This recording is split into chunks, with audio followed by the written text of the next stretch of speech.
Perjumpaan saya pertama kali dengan Imam Kuskupan Bogor adalah ketika saya berjumpa dengan Romo Paulus Harono.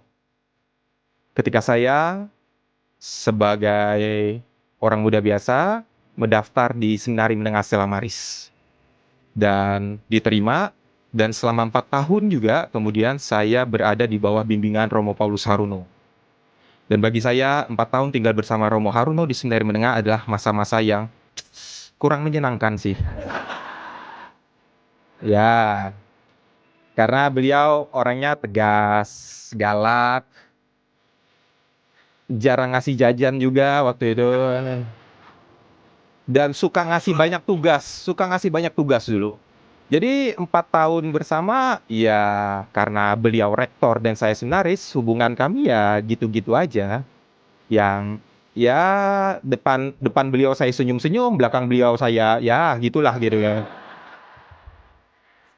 Itu adalah pengalaman pertama saya berjumpa dengan Imam Bogor adalah dengan sosok Romo Paulus Harono. Beberapa tahun kemudian ketika saya melanjutkan ke seminari tinggi, sesudah menyelesaikan S1, maka saya kemudian ditugaskan untuk menjalani tahun orientasi pastoral di Paroki Santo Matias Cinere. Naasnya, yang menjadi pastor paroki kala itu adalah Pastor Paulus Harono. Ya,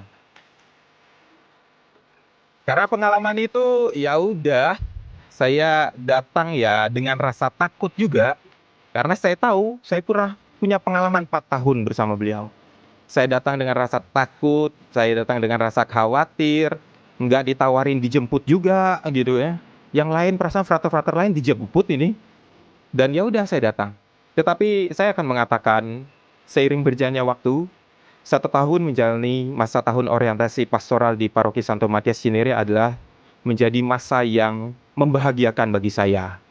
Karena di saat yang sama, saya bisa merasakan sisi lain dari sosok Romo Paulus Harono ini.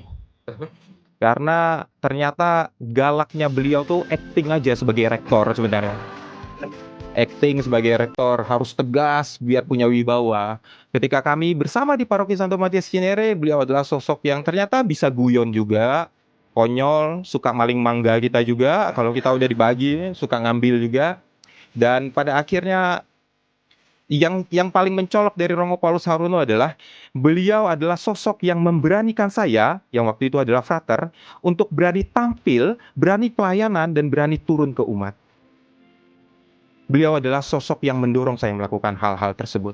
Dan bagi saya itu adalah menjadi waktu yang menyenangkan hingga pada masa refleksi akhir ketika ada pendampingan. Gimana, frater, pengalaman di sini? Kami sampai pada kesimpulan, Romo, pada dasarnya saya siap ditugaskan di mana saja. Saya siap diutus kemana saja, asal saja pastor parokinya lucu kayak Romo ini kan. Karena menyenangkan, akhirnya pelayanan itu menjadi menyenangkan.